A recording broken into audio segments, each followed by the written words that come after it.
เช็ดบัตรพาสปอร์ตไปเที่ยวประเทศไทยบ่สิไปเที่ยวประเทศไทยโดยห่วยได้แต่ไปนำได้เหรอที่ทางฝั่งไทยอุปนัยติดตามบ่สุกหันบ่สุกบ่จักสิไปทางใดไปบ่เคยไปจักถึงกลับสไปดีตอนเสาร์เนาะทุกคนเนาะนี่บ่าวสุกเพิ่นตื่นแล้วบ่มื้อนี้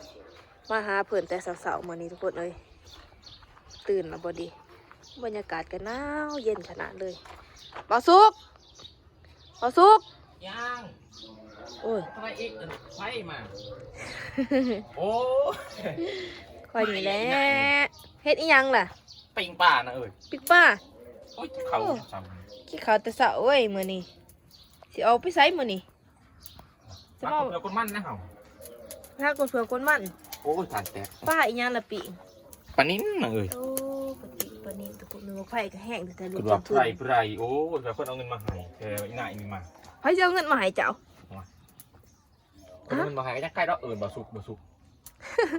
มาอยู่คู่มือก็บ่คุ้นบ่จื้อบ่สื่อข่อยเสียงข่อยนี่น้ำมือขึ้นน้ำมือน้ำแต่เช้าขึ้นคู่มือโอ้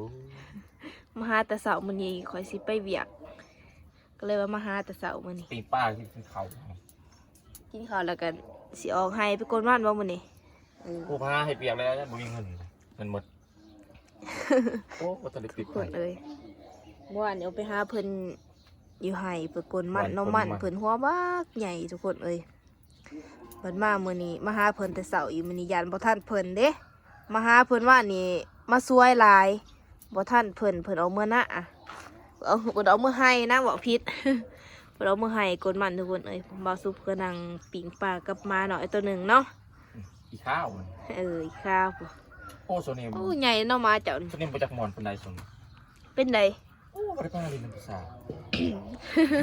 โอ้บ่ได้โดนอะไรบ่ได้ปลาเลาะภาษาหนาวแห้งเนาะบ่ทุกคนออกปากเลยโอ้หนาวบ้านบ่สุกหนาวเย็นเลยทุกคนเลยตอนนี้บ่ลมแล้วเนาะแต่ว่าอากาศเย็นลีได้ทุกคนโอ้ยบ่ม่วนบ่ซื่นบ่ได้ไปหาผู้สาวล้นบ่ได้ไปหาเลาะคือบ่ไปข้าวเวียกเงินก็บ่มีหมดแม่นแท้บ่แม่นว่าข้าวเวียกบ่มีเงินแล้วจังว่าบ่ไปหาเงินก่อนคนเอ้ยถ้าว่าบ่สุกเทียบหาผู้สาวดุๆนี่อันนั้นมีเงินบ่แต่ว่ามื้อใดเฮ็ดเวียกอันบ่มีในกระเป๋าครับเบิดแล้วบ่เงินในตู้เซฟผมบ่เอาไว้ใส่ตัวนั้นนี่เอาไว้ใส่ไว้ยามจำเป็นบ่เอ้ยเราก็บริหารเงินเป็นเนาะทุกคนเอ้ยสวัสดีมา10เอาไว้5กิน5ครึ่งนึงควรออกปากทุกคนเอ้ยความหนาวความเย็นซ้ำอยู่ต่างประเทศเลยเนาะเงินเช็ดบัตรพาสปอร์ตไปเที่ยวประเทศไทยบ่สิไปเที่ยวประเทศไทยโดยห่วยได้แต่ไปนำได้เนาะที่ทางฝั่งไทยอุปนัยติดตามบ่สุกหันบ่สุกบ่จักสิไปทางใดไปบ่เคยไปจักถึงแต่ว่าบ่สุกพาสปอร์ตแล้วนี่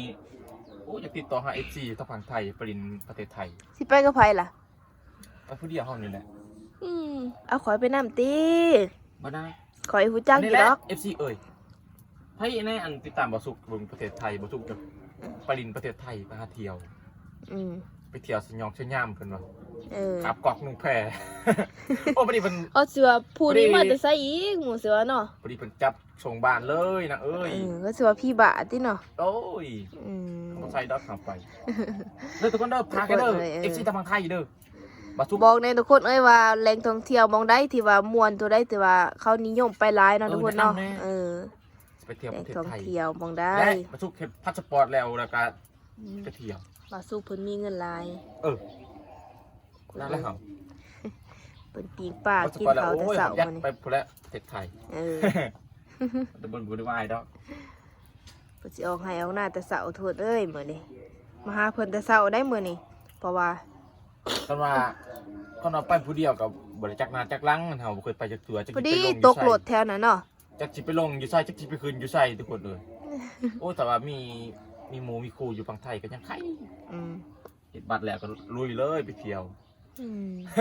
ไปเที่ยวผู้สาวกันโอ้อยู่แต่หนทางทุกคนฟังไทยบ่ยากปานใดเด้อถ้าว่าบ่ไทยเป็นจะว่าเป็นบ่ไทยบ่ก็บ่เป็นแต่ฟังฮู้จักบ่ก็จะสิไปว่าเอาคนอะไรซะสวัสดีครับก่อนได้ยี่ดอกแต่เขาบอกบ่เก่งสิว่าแต่สวัสดีครับนี่บ่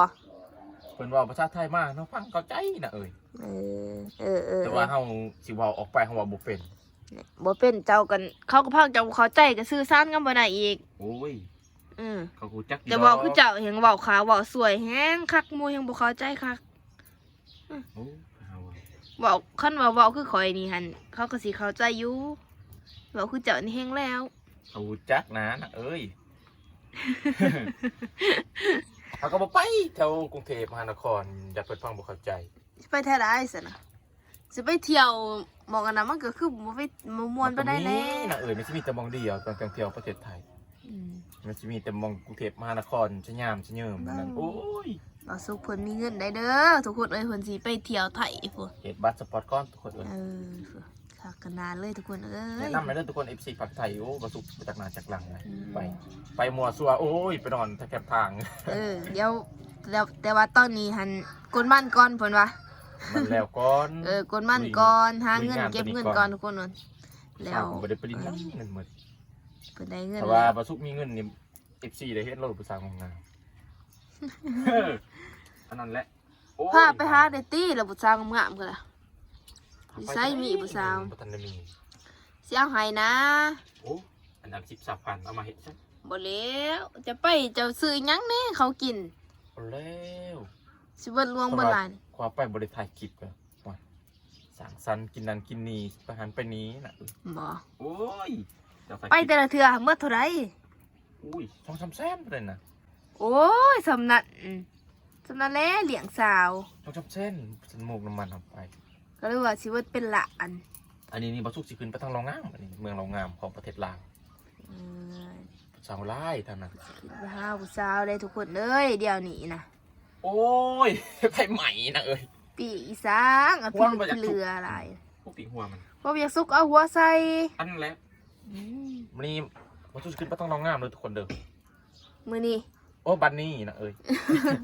หรือว่ามือนี้เอาก้นมันแล้ววะ ขายมันแล้วพอแล้วไปเที่ยวเมืองโรงงาม ก้นมันแล้วก็จะไป โอ้ที่เมืองโรงงามที่เมืองปักซองนั่นเนาะเท่านั้นเนาะ หนาวเลยเนาะแหงหนาวเลย ป เพื่ ลู อน กกา เนาะ แฟแต่นั้น อืมไปหาเบิ่งหมากาแฟเท่านะเขาบ่เคยเห็นจักเถื่อ โอ้ยหมากกาแฟสิเป็นย่างอีหยังหมากกาแฟ เห็นแต่กกมันบ่เห็นหมากมันเป็นอะไรหน้าตามันหมากกาแฟ โอ้ขึ้นในหูไปแล้วหมากกาแฟ หันได้เนาะ